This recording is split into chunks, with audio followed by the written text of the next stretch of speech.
تاریخ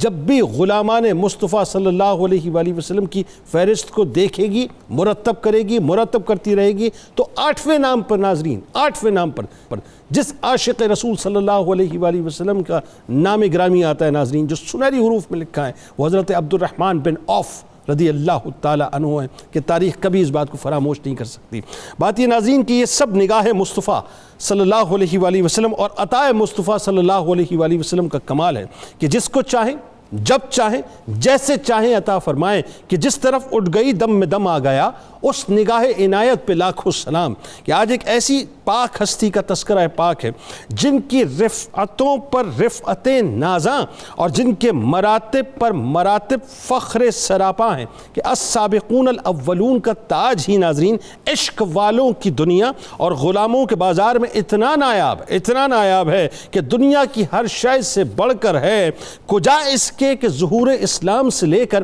قیامت کے دن تک جن ہستیوں کو اللہ تبارک و تعالیٰ نے ایسا مقدر عطا فرمایا کہ مقدر پر وہ ناز رہے گا کہ جن 10 ہستیوں کے مقدر پر زمین و آسمان رشک کرتے ہیں، جن کو دنیا ہی میں بزبان ابو القاسم صلی اللہ علیہ وآلہ وسلم اسٹیمڈ جنتی ہونے کا پروانہ ملا، جو عبد امر تھے مگر ان کو رحمان کا ایسا عبد کر دیا کہ دنیا انتہائی ادب سے سر جھکا کر ان کو عبد الرحمن بن عوف رضی اللہ تعالیٰ عنہ کے نام سے یاد کرتی ہے۔ یہ وہ ہستی ہیں ناظرین جن کو صدیقی نور کی رہنمائی سے صراط مستقیم کی شاہراہ نصیب ہوئی اور بارگاہ نبوت میں حاضر ہو کر مصطفی قافلے میں غلامی کی سند عطا ہوئی، اور یہ وہ ہستی ہیں جن کو سرکار دو عالم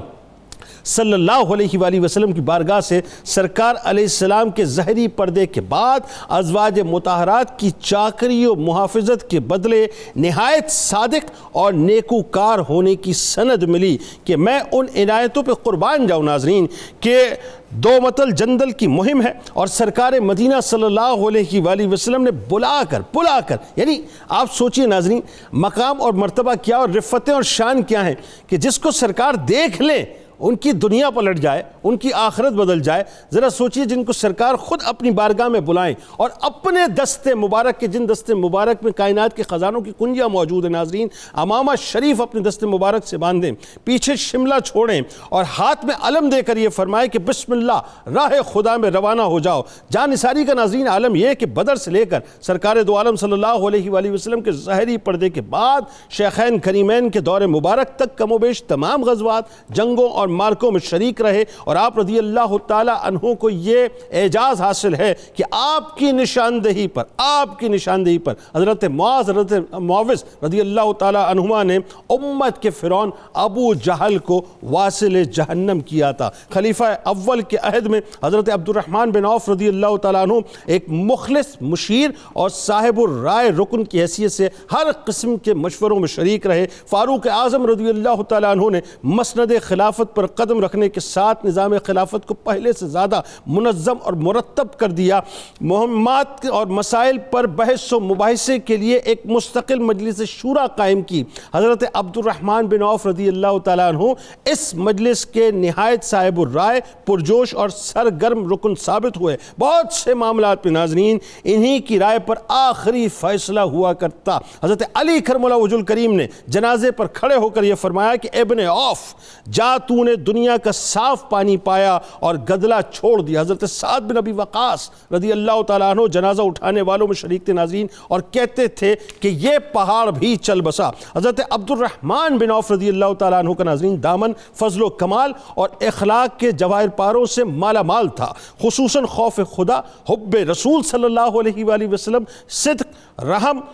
فیاضی اور انفاق فی سبیل اللہ ان کے نہایت درخشاں اوصاف تھے۔ کبھی 700 اونٹ جن پر گیہوں، آٹا، دوسری اشیاء خوردنی تھیں، مائع مال و اسباب، بلکہ اونٹ اور کجاوے تک جو ہیں وہ راہ خدا میں خرچ کر دیے، راہ خدا میں قربان کر دیے۔ کبھی اپنا نصف مال پیش کیا تو کبھی 2 مرتبہ 40 ہزار دینار وقف کیے۔ اس طرح جہاد کے لیے 500 گھوڑے، 500 اونٹ حاضر کیے۔ عام خیرات اور صدقات مؤسکات کا یہ حال تھا کہ ایک ہی دن میں 30 غلاموں کو آزاد کر دیا کرتے تھے۔ ایک دفعہ انہوں نے اپنی ایک زمین 40,000 دینار میں حضرت عثمان بن عفان رضی اللہ تعالیٰ عنہ کے دست مبارک پر فروخت کی اور سب راہ خدا میں خرچ کر دیا۔ یہ آج انشاءاللہ علماء کرام سے میں تفاصیل بیان کرواؤں گا کہ اتنی حسین باتیں ناظرین جن کو سن کر دل اش کر اٹھتا ہے کہ وہ لوگ جو سب کچھ اللہ اور اس کے رسول کے یعنی سمجھ لیجئے کہ راہ میں قربان کر چلے گا۔ حضرت عبد الرحمن بن عوف رضی اللہ تعالیٰ عنہ کے کاروبار میں اللہ پاک نے غیر معمولی برکت عطا کی تھی کہ خود فرماتے ہیں کہ اگر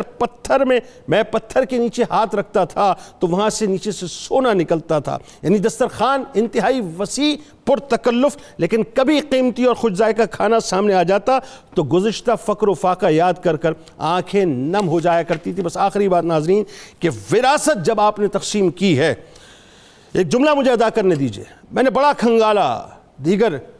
صحابہ کی حیات طیبہ کو، تاریخ میں ایسی مثال نہیں ملتی ناظرین جو مثال حضرت عبد الرحمن بن عوف رضی اللہ تعالیٰ عنہ کی ورثے کی تقسیم کی ملتی ہے۔ انتہائی کمال، انتہائی لازوال، انتہائی بے مثال۔